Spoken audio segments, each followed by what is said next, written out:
I'm Sarah McNeil. I work with the IGF and have basically since it started. And I've known these wonderful women almost since it started as well. So about 2002, we kicked off the IGF and welcomed our first private investor, Block, and made our first investment into the Nuu-chah-nulth Economic Development Corporation. I manage strategic partnerships and investor relations for the IGF, and I think Frank gave a great background of our 2024 performance results on the fund side, but just to say that right now we have the 5 investors, it's $153 million in investor capital committed, and I'm joined on stage today by Leslie Jackson from Block as well, and I'll let them introduce themselves. Really excited for this conversation this morning. Like I said, I've known both Geraldine and Leslie for several years now, and maybe I'll turn it over to you, Leslie, to introduce yourself. Sure. So I'm thrilled to be here. I'm Leslie Jackson. I lead corporate affairs for Block in Canada. Many people don't know what Block is. It's the parent company of Square. Square is best known for payments for small business owners. Some of you may have seen the little white card reader that when paired with a smartphone, you're able to accept payments. So Block, our purpose is creating economic opportunity. And so when we learned about NACA and the purpose of the IGF, we saw a huge alignment. About 3 years ago, we made our investment, and we're just really grateful to be part of such an innovative fund. Thanks, Leslie. And Block made a $3 million investment into IGF. Geraldine, do you want to introduce yourself? Thank you. Good morning, everyone. My name is Geraldine Marshall, and as you've heard, I'm the Director of Finance at NEDC. We're an IFI, or Indigenous Financial Institution, on Vancouver Island in BC. And we've been around for over 40 years now. We recently celebrated our 40th anniversary, which was really exciting, where we celebrated Indigenous business on the island, because that's why we're there. We're there because there's a need for capital. We've been very fortunate that the portfolio has increased significantly along the way, and opportunities for capital are always increasing, they're improving, and it's just been really wonderful. I think that the success in a large way has been because we've never lost sight of our mandate, and that is to increase the number of Indigenous businesses in our area. We always treat clients the same, with the same respect, regardless of whether they're there for a small loan, for, say, a small fishing business, maybe $15,000, or for a hotel project, or in this case, agricultural project that is over $1 million. And I think that's really important. It's about the people first, the clients, and what they're doing. So thank you very much for having me. Yeah. Geraldine, let's dig in, and we know NEDC has been at the heart of Indigenous economic development on Vancouver Island for 40 years, and IGF was privileged to be at that celebration this year. A lot of our IFIs are actually having 40th anniversaries coming up, including Dana and I Ventures will be up in the Yukon for our AGM later this year. But it was really impactful to see the entrepreneurs there to celebrate with you, your whole team, which has grown at NEDC. The nations were there and of course contribute to the success of the entrepreneurs and their members. We know that NEDC has been at the heart of economic development on Vancouver Island for that many years, but recently we're sort of sensing on the IGF side that there's been an accelerated business activity and more progress happening quickly. Is that correct? And what do you think is changing? So I don't know if it's a shift necessarily. I rather think of it as a natural growth driven by a few key factors. And it's something that has been coming for a long time. Indigenous businesses, entrepreneurs, they've been looking to be the next thing. They've been looking to grow. And so it's very exciting that we now have the capital to be able to do that. What we're seeing is that nations have more control over the resources now than ever before, from fishing to forestry to land. Again, back to capital. They can have access to all the resources they want, but if there's no capital to support them, then they're not going to be able to meet those opportunities. So what we're seeing is that the gap between the need for funds and the available capital is getting smaller. And a huge part of that is thanks to the IGF. Yeah, thanks. And I think I'll drill down even more and say, what are some of the Nuu-chah-nulth? There are 14 Nuu-chah-nulth First Nations. How are they thinking? I know they're each unique, but is there a general way that they are thinking about economic development and that's spurring really business activity? I think that they're there to support the entrepreneurs, they're there to support their membership. And the Nuu-chah-nulth are very entrepreneurial. They want to own these businesses and they want to grow them for their grandchildren, from their grandparents, from their moms, their dads. So we have a local organization, Home Fisheries, and that group represents 5 Nuu-chah-nulth nations on the island. And they've taken control of many of the fishing resources in our area. And their mandate is then to pass that along to the local entrepreneurs. So what you're seeing is economic opportunities being passed on from smaller fishing businesses to bigger fishing businesses. Moving on to Cayuquet, another Nuu-chah-nulth First Nation, they are taking more control of forestry resources and passing that on to their nation. And you're seeing a real growth in the number of jobs, the wealth creation, the economic opportunities for entrepreneurs. And occasionally that means that some of those opportunities are for entrepreneurs to work together with the nation to expand their businesses, to grow and create the expertise that they need to be great in their field. No, that's amazing. And I know when we were at the 40th anniversary celebration, we heard from, I think it's the largest whale watching operation out of Tofino, where the members of that nation were saying, you know, we used to work on the whale watching boats, we used to work in the store and sell the tickets, but now we own the whale watching operation out of Tofino, and that was really incredible to hear. So, you know, you have the second and third generation entrepreneurs. You have some of these businesses that are really looking at how to build wealth rather than job creation, yes, but and independent entrepreneur support, yes, but also real wealth generation for some of these nations, and diversifying their portfolios that are of community-owned businesses, so that they'll be there for the long term, and they're able, I think, to take a bit more risk in the businesses that they're looking at and starting and acquiring, and that's something that I think is very, very neat too. And sorry to interrupt here. I think this goes back a little bit to what Frank was saying about patient capital. If the IGF is able to provide patient capital, we're then able to pass that on to our entrepreneurs. And they're able to maybe take a little bit more risk. They're able to realize on their dreams without the concern of being foreclosed on, or if they're to miss a single payment like you would at a bank or other traditional financial institution, suddenly you're in a situation that's difficult to get out of.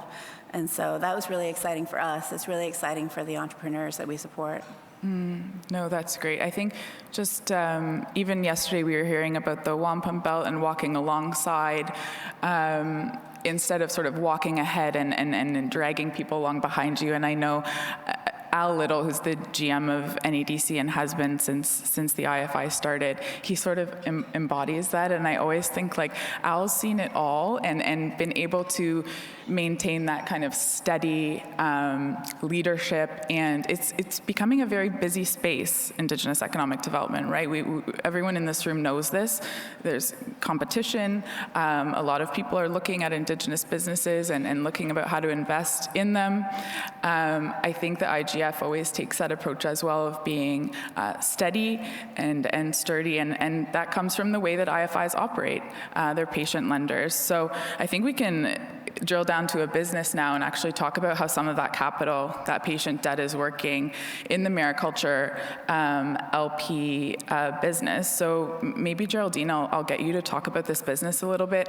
I had the privilege and pleasure of visiting this operation back before the holidays this year.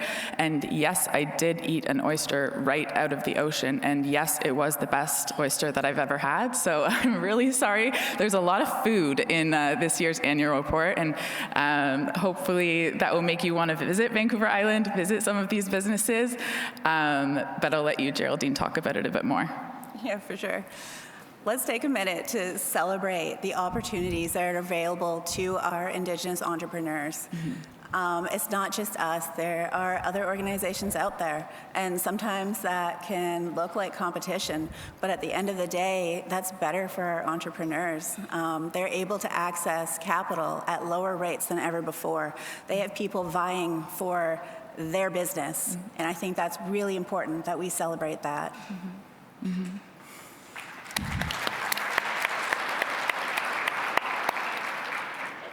So going back to aquaculture and Huu-ay-it, they've changed a lot in the past 30 or so years.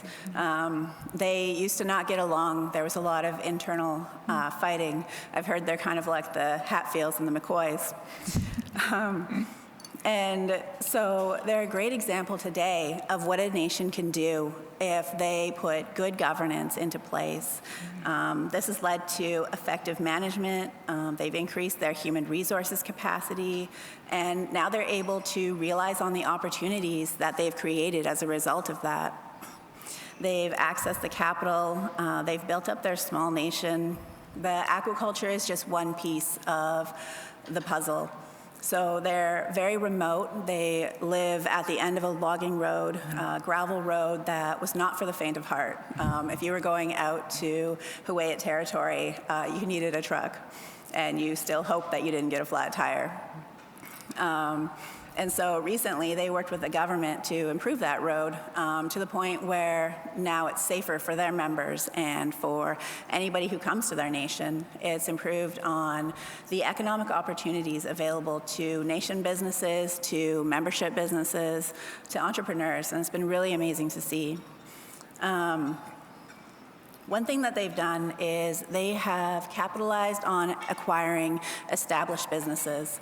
And this is something that we're seeing that's driving the economic growth is if you purchase an established business, then you're starting with a leg up on the competition because you're first taking out the competition, and second, you have something in place that has been proven to work. And so in the case of Huu-ay-it, they have purchased the stores, hotels, the docks, they've negotiated rights to the airport, they're providing the wraparound services to their members and improving the opportunities for economic development within their entrepreneurs.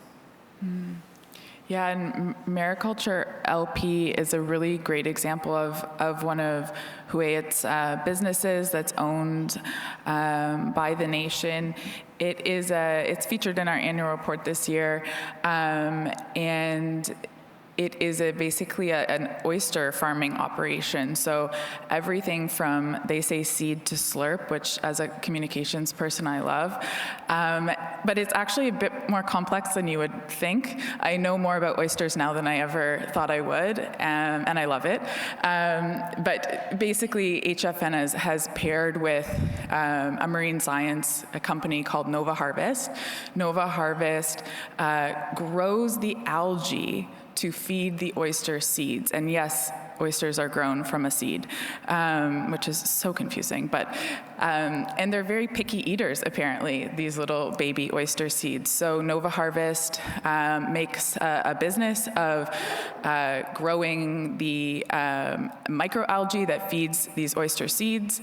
They move into an open ocean nursery where they come to, I guess, maybe Oliver's age, small child oysters, and then they're moved out into the open ocean onto the drone flyover footage is what you saw of the farm. So they call that the farm, where they're put into big nets, and then they're actually pulled out of the ocean there and harvested and processed on a floating dock, basically, which was funded by NEDC and with IGF Capital. So it's a great example of a business where where there's also a great partnership between Nova Harvest and Hawaiian, and one that basically leverages, I guess, the ocean tenure, like I mentioned earlier.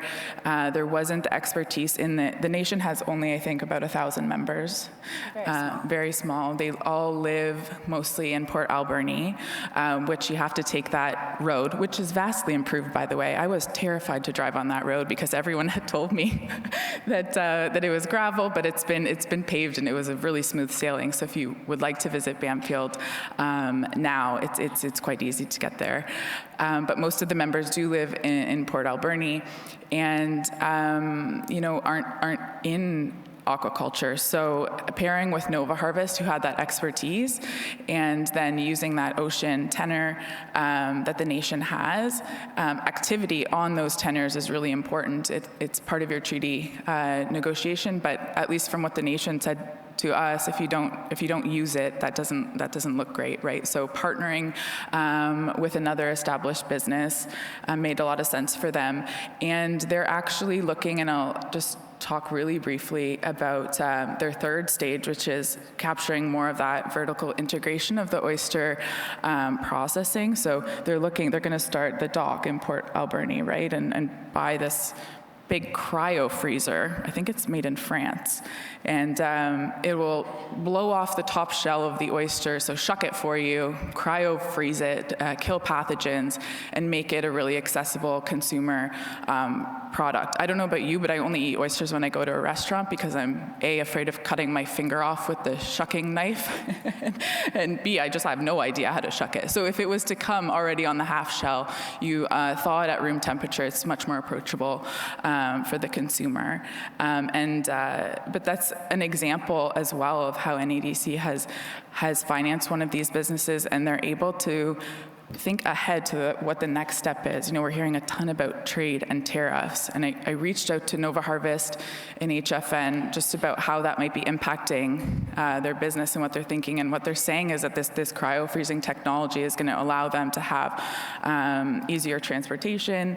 They'll be able to look at export markets, things like that. So I think that's really all because they have a lender who believes in this type of business. You also had mentioned that they're acquiring established businesses, which is really cool. And we visited Timber Tiles as well when we were in Port Alberni. So the nations are looking at what already exists, like Geraldine said, and buying them up and building them out too, because the nation actually, the ECDEV, has some business savvy, right? And can lean into businesses that, it may be an entrepreneur who's really passionate about what they're doing, but needs some guidance and advice to take it to the next level. So. And I think it goes back to effective partnerships. So they bought out Timber Tiles, or a portion of it, and they're working together with the people who really know what they're doing in making timber tiles, because the nation, they've had a steep learning curve there, but they were able to partner, they were able to leverage their strengths to make a better business. And I think it's very exciting. Yeah, it was so cool. Timber Tiles, don't Google it now because you're supposed to pay attention to this panel, but it's basically a residential construction material where instead of a ceramic tile, it's made of, I think it's hemlock. And it's an entirely waste-free facility. And they're actually, someone mentioned the World Fair yesterday, and I believe Timber Tiles is actually in Osaka at the World Fair looking for export partners as well. So it's a beautiful product. It kind of brings, there's a word for it, but I forget what it is, but in interior design where you kind of bring the outdoors in, and when there's wood paneling, we feel calmer. And so they've come up with this consumer product that's really cool, and Hawaii's bought that business. So yeah, very cool. Leslie, let's move over to you. Block made a $3 million investment in the IGF as part of its global impact strategy, aimed at expanding access to economic opportunity, like you said in your intro. Why was it important for Block to invest in Indigenous-led economic development here in Canada, and how does it fit into your broader international vision for financial inclusion? We know Block operates internationally as well, so. Yeah, so with our Square business over the years in Canada, we've been really growing our understanding of the landscape for small and medium-sized businesses. And in doing that work, we're really committed to serving unmet needs. So we were looking across different communities, and I have to say, when we learned about the entrenched barriers facing Indigenous entrepreneurs, we felt very urgent that we needed to do something to work towards and partner to further economic development among those communities.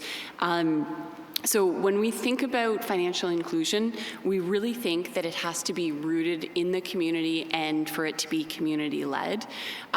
So all of our investments have that framework, and that's what really intrigued us with the IGF. And for us, it's really about serving communities on their own terms. Yeah, I love that.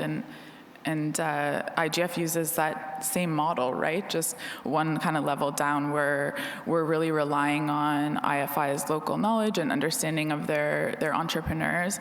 And it's a model that really works. Maybe a bit of a spicy question, but I'll tone it down. But Block invested through a Canadian entity in the IGF, but it's an American company. It operates internationally. In this current, let's call it political and economic landscape, we'll leave it there. But we're witnessing a rejection or polarization to some of the types of lending, call it impact, call it DEI, call it whatever you want, but some of the types of investing that Block has done through its impact portfolio. In that context, why does Block still see investing in the IGF as not only relevant but essential? That's a great question, and one that I'm getting asked almost daily at this point. So for us, it really goes back to our purpose of expanding economic opportunity. And for us, that's not tied to a particular political movement or particular relations between the US and Canada.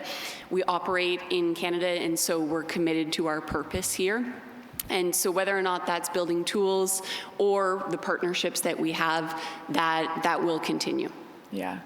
Amazing. Yeah, I think it's funny when we talk about fundraising at the IGF, you know, the IFIs, our network, stakeholders will be watching who we bring in as investors in the coming years. And so when Block approached to make an investment in the IGF, I think Frank and I and Jean-Vincent, our board chair, we did due diligence on them as an investor, sort of thinking about, you know, do Indigenous entrepreneurs like the Square device? You know, what's the reputation of this company with Indigenous entrepreneurs? And it was really positive. And even when I'm in the market and I see a Square, I ask, like, and they leveled up their business, they're able to take card payments. And so, of course, it was a natural fit for an investor into the fund.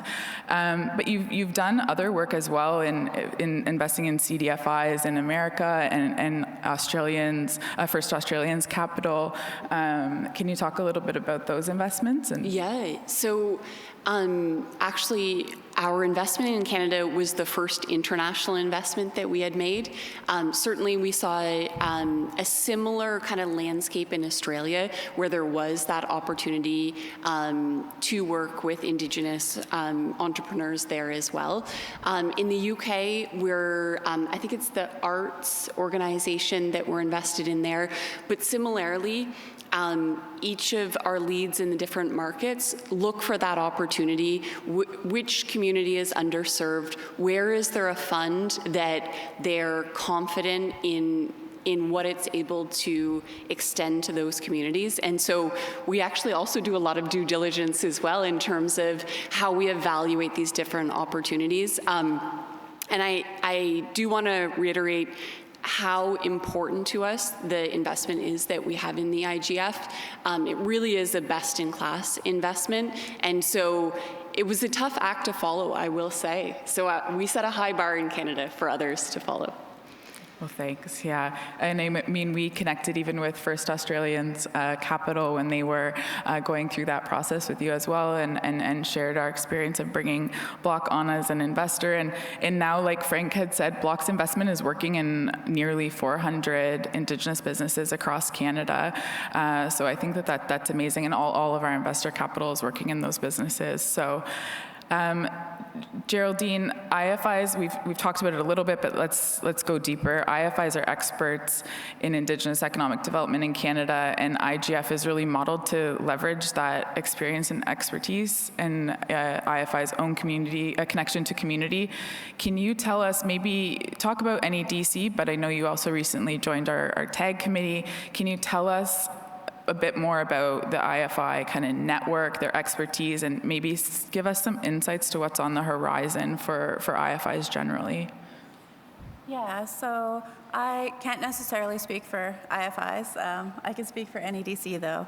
And what we're seeing is there's a significant increase in the size and number of Indigenous businesses in our area. And just looking at the report from the IGF this year, it looks like that's happening across Canada, and that's very exciting to see. We're seeing an increase in the typical client who is better educated and better prepared.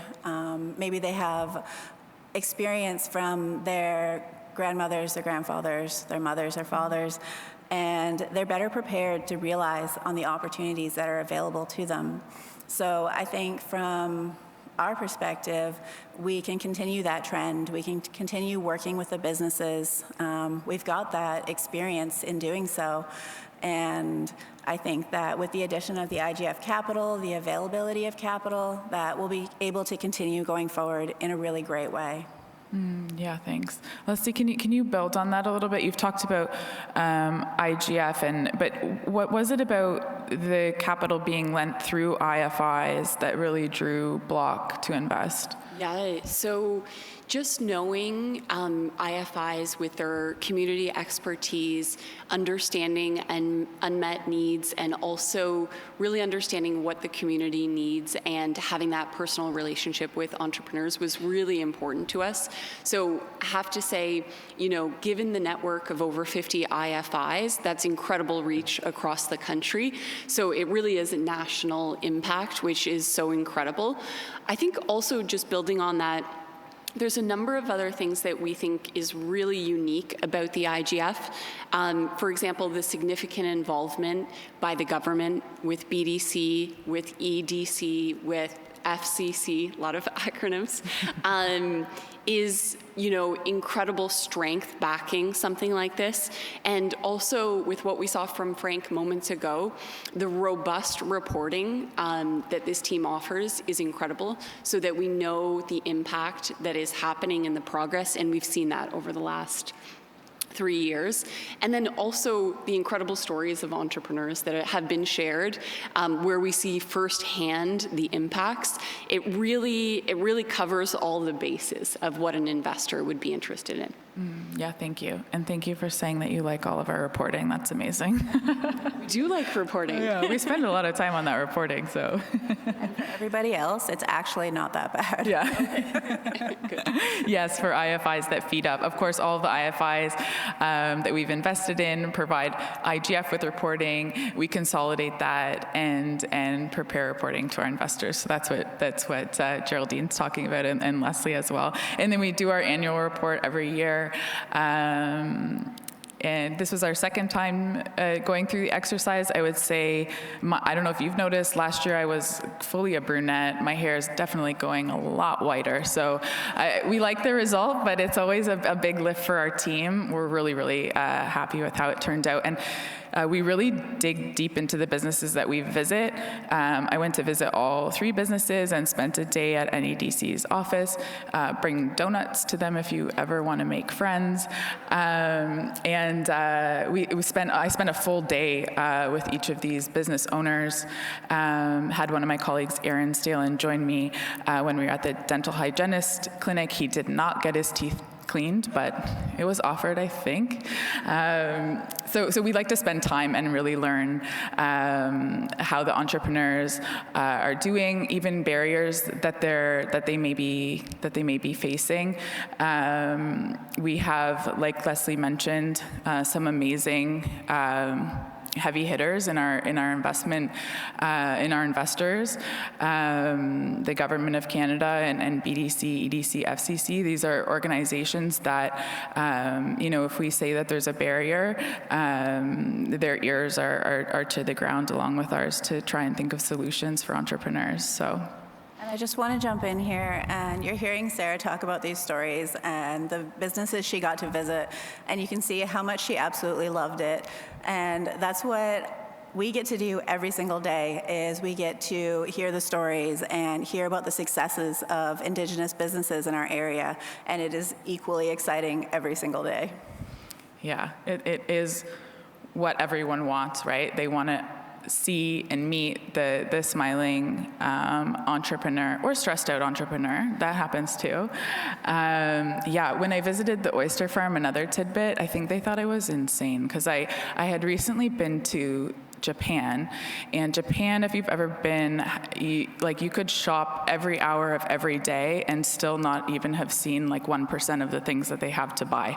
Anyway, they had, in one of the shops, they had these little patches, sew-on patches, and they had 3 oyster patches. And I knew that I was going to visit this business, so I bought those patches and I sewed them onto a hat. And then I wore the hat onto this farm. And honestly, I think I got a lot of street cred by doing that. They really knew that I liked oysters, and they gave me a whole bag to take home, and it was amazing. Anyway, just little tidbits if you're ever visiting the businesses, right? Bring gifts, bring an appetite, and if you can get an oyster hat or some kind of, accoutrement that signals I'm here for the food, they'll let you have some. Yeah. I got fish and chips too, actually. So. Okay, I think we have just a couple minutes remaining, but we've talked about partnerships a little bit. In the annual report this year, we see a few different types of partnerships, one between Nova Harvest and Huu-ay-aht, so a nation and a non-Indigenous business partnering on mariculture LP. In the annual report, we profiled Off the Hook. That's Vishal and Lance. Lance being the majority owner in that restaurant chain, but one and Vishal being non-Indigenous and an immigrant, but 2 businessmen who have worked together for years and years, and have a wonderful partnership. And I think, we've heard a lot in the media, and of course, Shannon Matadawaba, NACA CEO, has been up on Parliament Hill advocating for Indigenous business identification and making sure that money is ending up in real Indigenous businesses. But we also do see some really great partnerships between Indigenous entrepreneurs, nations and people, and non-Indigenous ventures. So Geraldine, I don't know if you wanted to talk a little bit more about partnerships broadly, or some of the maybe business partnership models that you're seeing at NEDC? I think there's a lot of different models. There are a lot of different types of partnerships. I mean, we're looking at Block and IGF, all of the different partnerships that Sarah just mentioned. And I think we see a commonality between these partnerships. They are coming together to build effective partnerships, and they're leveraging their strengths and using those to mitigate the weaknesses of the other partner. And whether that's a lack of capital or it is the need for knowledge and expertise in the industry, each partner brings something important to the table and something slightly different. And I think that's really what makes a good partnership. So if you're out there and you're looking for a partnership, look for what the other person can offer for you and what can you offer them. Mm-hmm. Yeah, I love that. Leslie, anything on partnership? Just to kind of underscore what Geraldine was saying, I think we think about a great partnership as together you're more than the sum of your parts, and there's that respect and trust there. And really, I think doing that first of its kind work and working towards a shared vision is so important. Yeah, thank you. Okay, we have just a couple minutes, so I'll ask each of you sort of a quick fire question. What's one piece of advice you'd give to someone looking to support Indigenous-led economic transformation? I would say get ready to be endlessly inspired by the exceptional entrepreneurial spirit of Indigenous entrepreneurs. Thank you. Yes, yeah, let's clap. Yeah. Geraldine, what about you? I don't know, I can't top that. That's fine. Should we clap again? Yeah, sure, right? Yes, yeah. What's one dream really big? What's one thing that you would like to see happen? It can be like even just in NEDC's operations on Vancouver Island. What's one thing that you are hoping to see, let's say, in the next 5 years? I think I would like to see the transfer of ownership of large infrastructure to the nations. So what we see right now is the nations are getting access to a lot of resources. And unfortunately, those don't always come with infrastructure. So you saw in Frank's report that construction is a really big industry that we support. And that's because nations, entrepreneurs, they're building up the infrastructure that they need.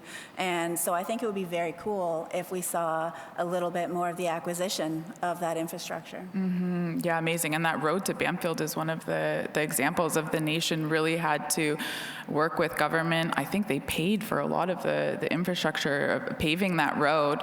And now I know in 10 years at that small community in Bamfield, it's so picturesque. Actually, one of the people that works at Nova Harvest, a marine biologist who gave us the tour, she kayaked to work and she saw a humpback whale when she was kayaking to work in the morning. And I just thought, what am I doing with my life? But but they had to build the road to let people come in and visit that community. I mean, like, what other business has to think like, okay, we have this cool business, it's going to be an oyster farm, we have this store, this restaurant, this hotel. Okay, but first we have to build a road. Like, this is, but they're doing it, right? Which is, to Leslie's point, so inspiring. And the tenacity is so obvious. Yeah, I think we're almost right on time. Are there any kind of wrapping up comments that you'd like to say, Leslie? I think I would like to share my dream as well. Oh, which yes, of course. No, of course. And I can't take credit for it. I think what I'd like to see more Canadians realize and feel urgency around is what NACA's CEO, Shannon, has keenly stated, that investing in Indigenous businesses in Canada is an investment for all of Canada. Mm-hmm. Yeah, that's amazing. So important. Yeah. Thank you, everyone, for having us. Thank you, Leslie. Thank you, Geraldine. We're around for the remainder of the day, so if you have questions, I know everyone's going to ask me where I got my skirt. It is by Leslie Hampton. Well, not everyone, but lots of people. It is by Leslie Hampton. She's a First Nations fashion designer. And yes, I did match it to our annual report. So thank you all.